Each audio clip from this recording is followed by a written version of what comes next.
우리가 교회에 나올 때는 여러 가지 기대가 있습니다. 내 삶이 달라지겠지, 좀 더 풍요로워지겠지. 이와 같은 기대 속에 교회 출석을 시작을 했는데 여전히 내 삶이 창백하고 피곤하여 정말로 하나님께서 살아 계시는 것이 맞는가? 라는 이런 생각이 들 때가 있습니다. 예수님을 믿으면 복도 받고 질병도 고침을 받고 형통하게 된다는 그와 같은 이야기를 듣고 교회로 왔는데 복은커녕 다치기도 하고 또 마음의 상처를 받기도 하고 힘들어져서 신앙생활 시작한 것을 후회하는 그런 성도는 없습니까? 기도하고 예배드리고 시작을 했는데 오히려 예기치 않은 좌절과 난관에 부딪혀서 하나님에 대한 원망함이 일어나는 성도도 있습니다. 오늘 본문에 딱 그와 같은 상황에 빠져 있는 한 남자가 있습니다. 놀랍게도 그 사람은 바로 우리 믿음의 조상이었던 아브라함입니다. 아브라함이 가나안 땅에 들어왔죠. 오고 싶어서 왔던 것도 아니고 하나님께서 밀고 설득을 하고 설득을 시키셔서 결국 마침내 가나안 땅에 들어온 사람입니다. 원래 아브라함은 가나안 땅에 오기 전에 갈대아 우르 지역, 우르 그러면은 그곳이 문명의 발상지죠. 그 갈대아 우르 지역에서 우상을 만들어서 팔면서 부유하게 잘 살고 있던 사람이었습니다. 하나님을 경외하며 섬기던 사람이 아니라 우상을 만들어 팔아서 그 이득을 가지고 살아가던 또 우상을 섬기던 그런 사람이었죠. 근데 어느 날 빛 가운데에서 어떤 한 신이 나타납니다. 무서운 존재였겠죠. 영광 가운데 하나님께서 나타나셔서 명령을 내리시죠. 너의 본토 친척 아버지 집을 떠나라. 그리고 내가 너에게 지시할 땅으로 가라. 얼마나 놀랍고 얼마나 무서웠겠습니까? 그래서 떠나지 못합니다. 떠나지 못하고 아버지 데라에게 의논을 하죠. 아버지 데라가 보니까 땀을 막 흘리면서 아들이 이야기를 하고 있는데 어떤 신을 만났는데 거짓말이 아닌 것 같아요. 그래서 만약에 떠나지 않으면 큰일이 생길 것 같아서 그래서 아브라함이 떠난 것이 아니라 데라가 주도해서 떠납니다. 데라가 아브라함과 조카 롯도 다 이끌고 떠나는데 차마 그 지역을 벗어나지 못하고 하란이라고 하는 성에 가서 거하죠. 하란 성에서 가나안 땅에 들어갈 때까지 이 기간이 무려 약 15년 정도 걸렸습니다. 갈대아 우르를 떠날 때 아브라함의 나이가 60세였는데 가나안 땅에 들어올 때 아브라함의 나이가 75세였죠. 그러니 이 하란에서 거의 한 15년 정도를 떠나지 못하고 그곳에 머물러 있었다라고 하는 것입니다. 하나님께서 오랫동안 참으시면서 기다리셨는데 떠날 생각을 하지 않으니까 어떻게 합니까? 아버지 데라를 데리고 가시죠. 아버지 데라가 죽는 모습을 보면서 아브라함이 깜짝 놀랍니다. 여기 있다가는 더 큰 일을 당할 수 있을 것 같아서 그래서 벌떡 일어나서 가나안 땅으로 들어오죠. 그래서 성경 말씀은 마침내 가나안 땅에 들어갔더라 라고 그렇게 기록을 하고 있습니다. 그래서 아브라함이 가고 싶어서 오고 싶어서 왔던 가나안 땅이 아닙니다. 하나님께서 밀어내셔서 그래서 가나안 땅에 들어왔죠. 하나님의 뜻이었습니다. 하나님께서 가나안 땅으로 오라 부르셨던 것이죠. 그렇게 해서 약속의 땅, 그 가나안 땅에 들어갔는데 오늘 본문 말씀 10절은 이렇게 시작을 하고 있습니다. 그 땅에 기근이 들었으므로. 아브라함이 가나안 땅에 왔을 때는 얼마나 큰 기대감이 있었겠습니까? 하나님께서 가라고 명령하고 밀어내고 설득을 하셔서 가나안 땅에 들어왔는데 그러면 이곳에 들어올 때 수많은 큰 기대감을 가지고 있지 않았겠습니까? 근데 웬일입니까? 약속의 땅, 축복의 땅에 들어왔는데 그곳에 들어와서 첫 번째 제단을 쌓으면서 하나님의 이름을 부르고 예배를 드린 지 불과 며칠 지나지 않은 것 같은데 기근이 찾아와서 생존의 위협을 받게 된 것입니다. 아니, 하나님 말씀에 순종해서 왔는데 이곳에 기근이 찾아오다니. 기근이 찾아왔을 때에 아브라함의 행동은요, 당장 다시 이삿짐을 꾸려가지고 애굽으로 내려가는 거였습니다. 어렵게 찾아온 가나안 땅이었는데 너무나도 쉽게 애굽으로 내려가 버린 겁니다. 여러분, 가나안 땅이 힘들다고 해서 이삿짐을 다 싸가지고 아브라함이 애굽으로 내려간 거 잘한 겁니까? 못한 겁니까? 여러분 마음속에 이사하는 게 어때서 이런 생각이 들 수도 있습니다만은 아브라함이 가나안 땅에 들어올 때 어떤 말씀이 기록이 되어 있냐면은 창세기 12장 4절 말씀에 이에 아브라함이 여호와의 말씀을 따라갔고 여호와의 말씀을 따라서 간 겁니다. 가나안 땅에 들어올 때에 그냥 들어온 것이 아니라 여호와의 말씀을 따라서 온 것이죠. 그렇다면은 애굽으로 이사를 갈 때에도 여호와의 말씀을 따라서 이사를 했다라고 기록이 되어 있으면은 아브라함은 정말 잘한 것입니다만은 그런 말이 전혀 없죠. 더군다나 7절 말씀을 보시면은 아브라함에게 하나님께서 가나안 땅에 대해 주신 말씀이 있습니다.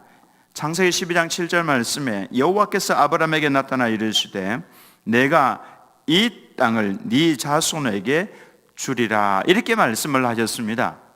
그러니까 아브라함에게는 이 가나안 땅을 하나님께서 나와 내 자손들에게 주실 것이고 그렇기 때문에 나는 이 가나안 땅을 개척을 해 나가야 된다라는 사명을 받은 것이나 마찬가지죠.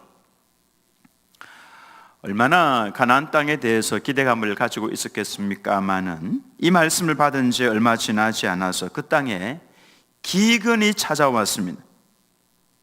그는 보따리를 싸서 애굽으로 내려가 버렸죠.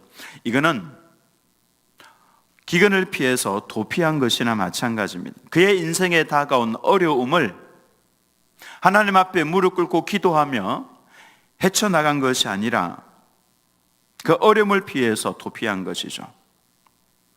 이처럼 도피하는 인생은 도피해서 간다고 할지라도 그곳에서 아무런 그의 인생에 도움이 되지 않습니다. 그것을 이후의 말씀을 보면 알 수가 있죠. 아브라함이 애굽에 내려가서 잘 되느냐? 전혀 그렇지 않습니다. 내려가다가 보니까 또 하나의 걱정거리가 하나 생겼습니다. 아브라함의 아내 사레가 정말로 제가 아직 보지는 못했지만은 이뻤습니다. 그냥 이쁜 정도가 아니라 남편을 죽이고 빼앗아 갈 정도로 그 정도의 미모를 갖추고 있는 사람이었습니다. 사레. 이 걱정에 빠진 아브라함이 기발한 생각을 해내죠. 어떻게 이런 생각을 해낼까? 근데 보통 사람들이 정말로 어려운 상황에 도착을 하면은 이런 생각을 할 수 있다고 생각을 합니다.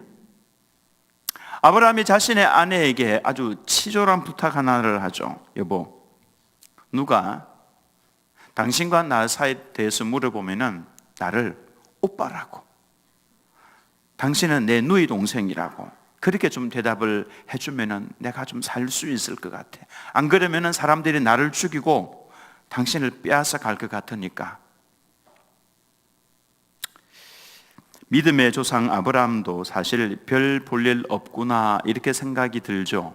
근데 사실 이 말씀을 보면은 지금 이름이 아브라함이 아니라 아브람으로 되어 있죠. 아브람이 아직까지 믿음의 조상이라기보다는 이제 믿음이 출발한, 이제 교회에 나와서 얼마 지나지 않은, 기대감을 가지고 교회에 나온 그 정도의 신앙이라고 하는 것입니다. 사람은 사실 이 아브람의 모습을 보면서 누가 돌을 던질 수가 있겠습니까? 절대적으로 불리한 상황에 처하게 되면은 그리스도인이라고 할지라도 사실 그리스도인이라고 하는 신분을 잊어버립니다. 그리고는 내 머리를 굴리기 시작을 하는 것이죠. 살기 위해서 몸부림을 치지 않겠습니까? 찰스 스윈돌이라고 하는 유명한 목사님이 있습니다. 신학생들은 대부분이 다 아는 목사님이신데요. 이분은 국가가 정한 법을 그리스도인들이 잘 지켜야만 세상에 거룩한 그리스도의 거룩함이 드러날 수 있다라고 강조하던 목사님입니다. 그래서 국가가 정해놓은 법을 잘 지키십시오, 이렇게 이야기를 많이 했습니다. 근데 어느 날 이 목사님이 운전을 해서 가다가 신호등을 지나가는데 약간 애매한 상태에 있지 않습니까? 빨간불로 바뀌기 직전, 사실 그때 서야 되는데 이 목사님이 얼른 지나갔습니다. 근데 그 모습을 스윈돌 목사님, 그 목사님이 교회 성도가 2명이서 그 모습을 본 겁니다. 그리고는 목사님에게 전화를 했죠. 여러분들 전화하지 마십시오. 저한테 말씀하신 분이 한 분 계십니다. 목사님 운전하는 거 봤습니다. 그 말씀을 듣는 순간에 제가 머리가 얼마나 뾰족하게 섰는지, 어디에서 봤을까? 내가 그때 어떻게 했지? 막 이런 생각이 막 들었는데요. 전화 안 하시는 것이 좋습니다. 근데 그 교인에게서 낮에 전화가 와서, 목사님, 오늘 낮에 빨간 불일 때 지나가셨죠? 저만 본 게 아니라 또 다른 성도랑 같이 봤습니다.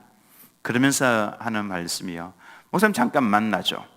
하필 또 만나자고 그랬습니다. 큰일이 난 것이죠. 그래서 목사님이 기도하고 국리를 하다가 이 두 교인을 만나러 가는 그 길에 스티커 2장을 옷에 붙이고 나갔습니다. 한 장에는 나는 교통신호를 어긴 죄인입니다. 또 한 장에는 죄 없는 자가 돌로 치십시오, 이렇게 써서 나갔습니다. 어느 순간 우리도 그리스도인이라고 하는 직분을 잊어버리고 치졸하게 그렇게 살아갈 때도 있다라고 하는 것입니다. 아브라함의 아내의 입장에서 본다면 남편이 참 얼마나 기가 막힌 사람으로 보였겠습니까?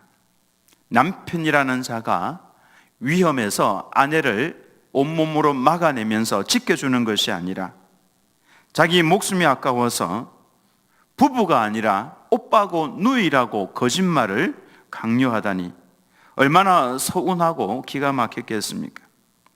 근데 그 거짓말의 결과 무서운 일이 생겼죠.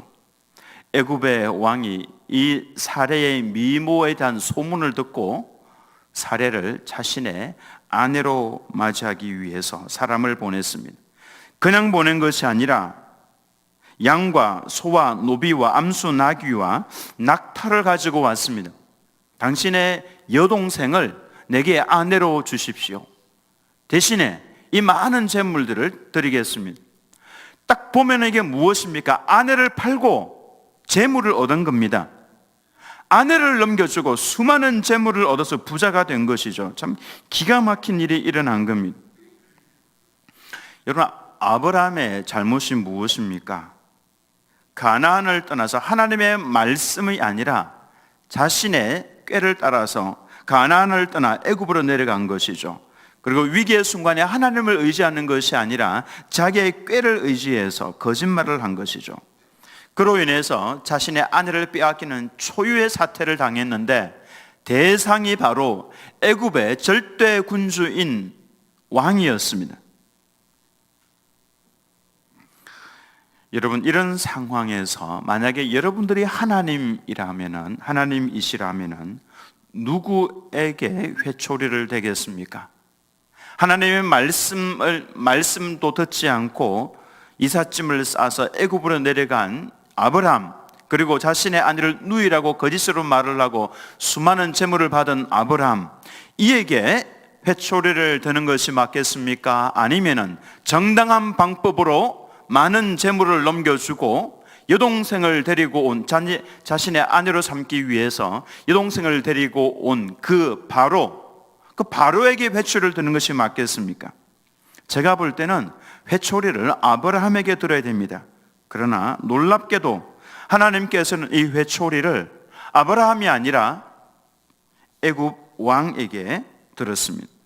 창세기 12장 17절 말씀을 보면은 여호와께서 아브라함의 아내 사레의 일로 바로와 그 집에 큰 재앙을 내리신지라.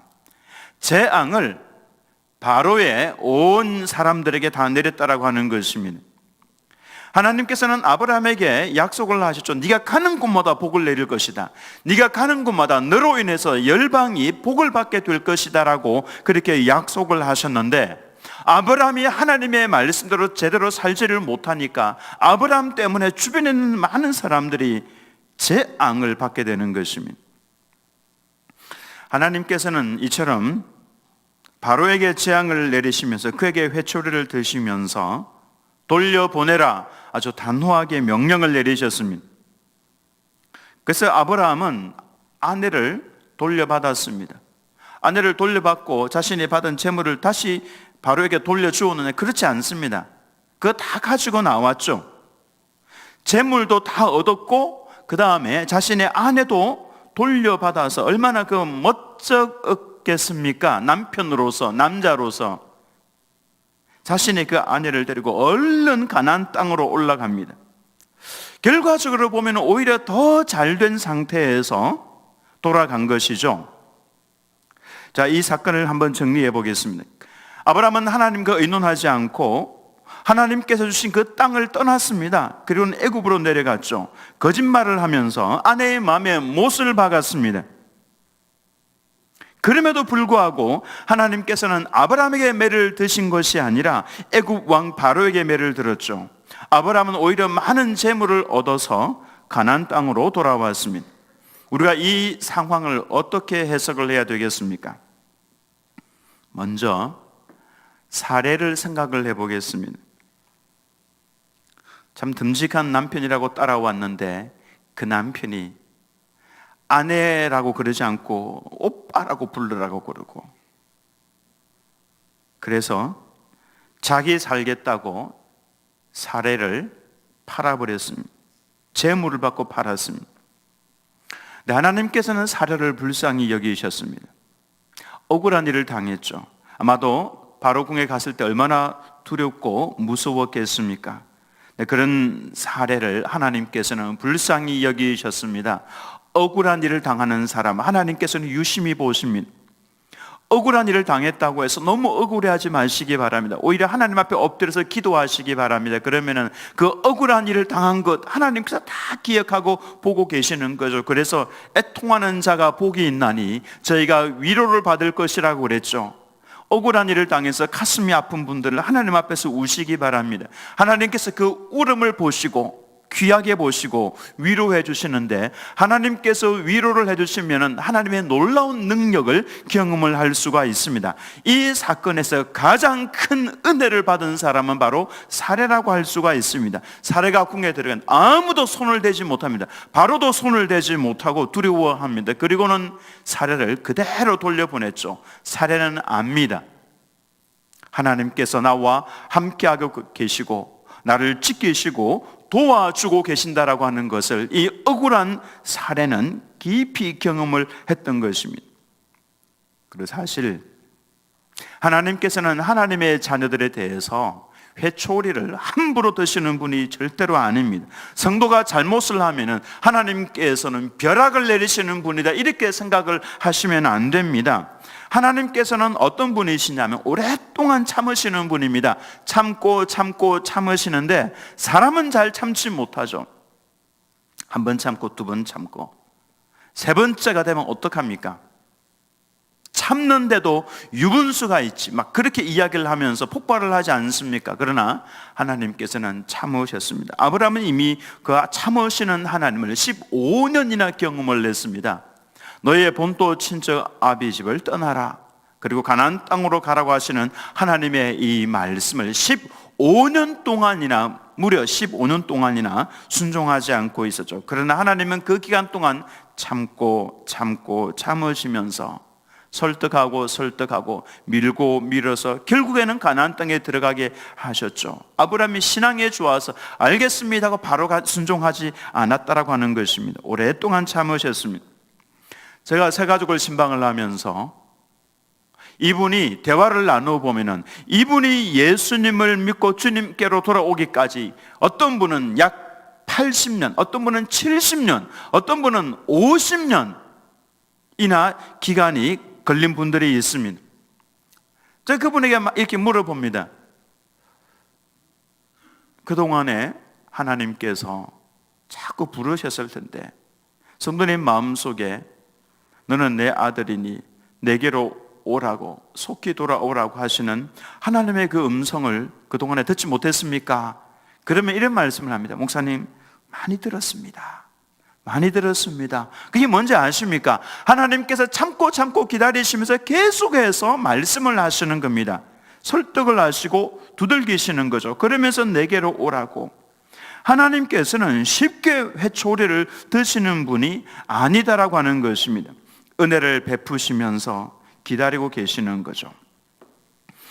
제일 잘하는 것은 빨리 돌아오는 겁니다. 감사하게도 아브라함은 빨리 깨달았습니다. 그리고 얼른 돌아왔습니다. 창세기 13장 1절에서 4절에 아브라함이 애굽에서 그와 그의 아내와 모든 소유와 롯과 함께 네겝으로 올라가니, 막 급박함이 좀 느껴지지 않습니까? 물론 제가 빨리 읽어서 그렇지만은 아브라함이 애굽에서 그와 그의 아내와 모든 소유와 롯과 함께 얼른 다 챙겨가지고 네겝으로 올라갔습니다. 애굽은 밑에 있고요, 네겝은 사막입니다.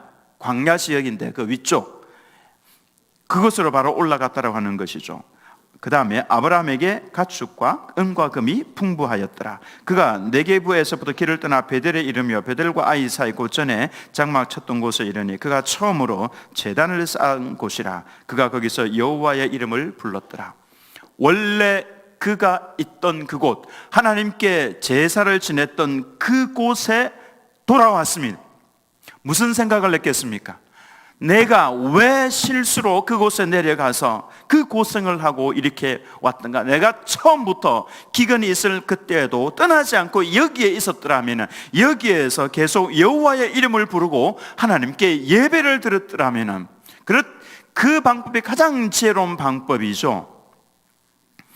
그가 애굽에 내려갔을 때는 하나님의 이름을 부르지 않았습니다. 예배를 드리지 않았습니다. 불순종의 세월 속에서는 우리는 예배를 상실합니다. 공적인 예배를, 이 예배에 나온다고 할지라도 온전한 예배가 아닐 수가 있습니다. 죄책이 우리 마음을 지배하고 있을 때에 그때 드리는 그 예배는 온전한 예배가 아닙니다.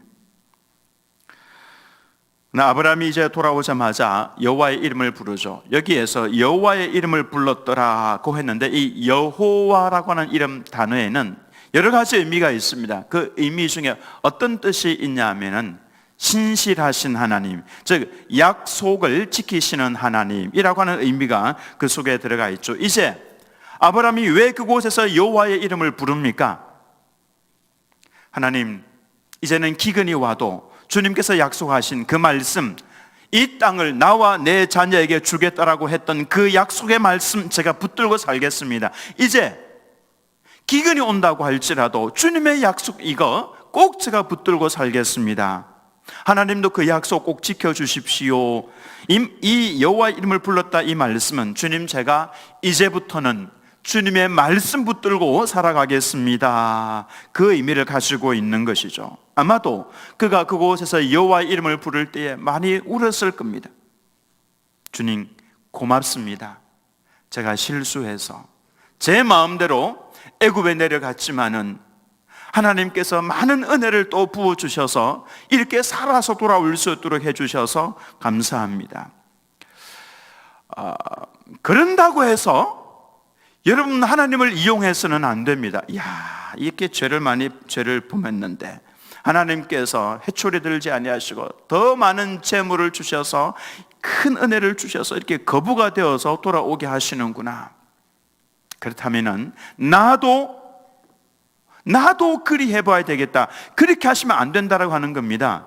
사도 바울이 이런 모습의 성도들을 보면서 뭐라고 이야기를 했습니까? 은혜를 더하게 하려고 죄에 거하겠느냐 그랬죠. 그 다음 말씀이 뭡니까? 그럴 수 없느니라. 죄에 대하여 죽은 우리가 어찌 그 가운데도 살리요.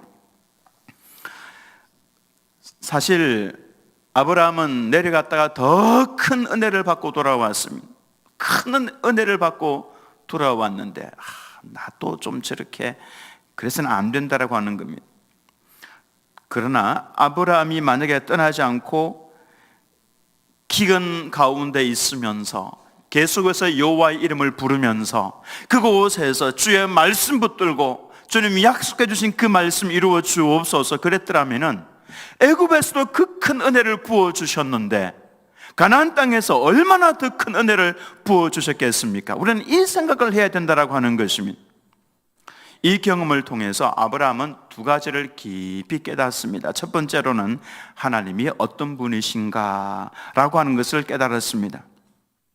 잘못한 것은 하나님께서는 반드시 처리를 하시지만은 징계보다는 더 큰 사랑을 가지고 우리들에게 기회를 주시는 분이시구나 라고 하는 것을 아브라함은 깊이 깨달았습니다. 아하, 우리는 하나님의 이 모습을 본받아야 합니다. 정죄하는데 우리는 너무 빠른데 하나님께서는 정죄보다는 사랑을 가지고 깨달을 수 있도록 기회를 주시는 분이시다라고 하는 것을 아브라함은 깨달았습니다. 얼마나 감격스러웠겠습니까? 하나님께서는 만약에 회초리를 들어서 아브라함을 쳤더라면은 아브라함이 얼마나 많은 고통 가운데 있었겠습니까마는 아브라함은 아찔했겠죠.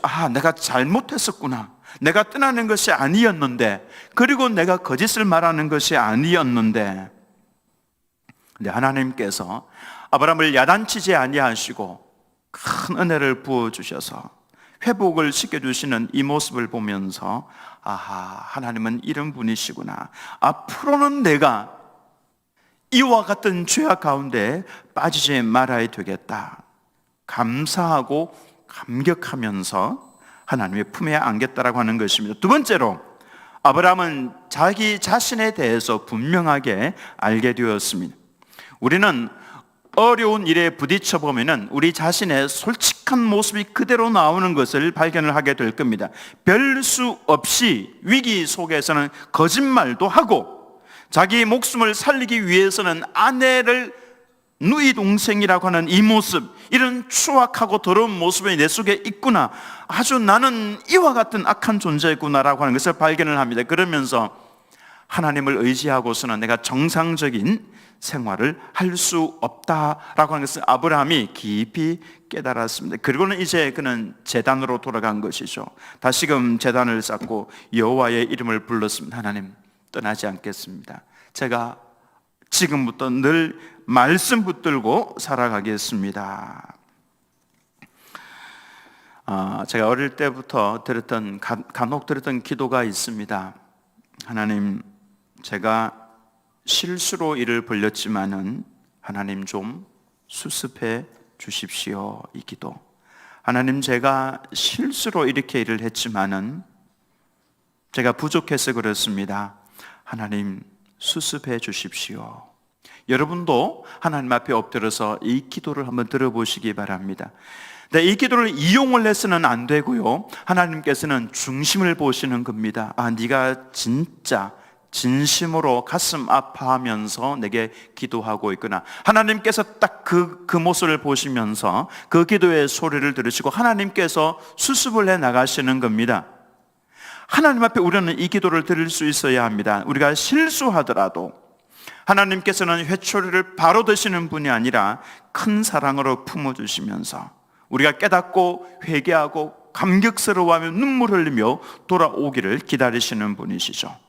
결정적인 순간에 넘어질 수 있는 우리들이지만은 우리가 하나님을 의지하고 하나님 앞에서 주여, 제가 실수했지만은 주님 좀 수습해 주시면 고맙겠습니다. 그리할 때 하나님께서는 정말 우리들에게 좋으신 하나님으로, 정말 나를 사랑하시는 하나님으로 내게 나타나신다라고 하는 것입니다. 정말로 좋으신 하나님의 그 곁을 떠나지 아니하고 끝까지 인생의 기근이 찾아온다고 할지라도 그 제단에서 여호와의 이름을 부르며 하나님, 제가 약속의 말씀 붙들고 여기에서 끝까지 버티겠습니다. 도와주옵소서. 비록 실수했다고 할지라도 주님 수습해 주십시오 라고 하면서 좋으신 하나님을 경험하며 살아가시는 우리 드림교회 모든 성도님들 다 되시기를 예수님의 이름으로 축원합니다.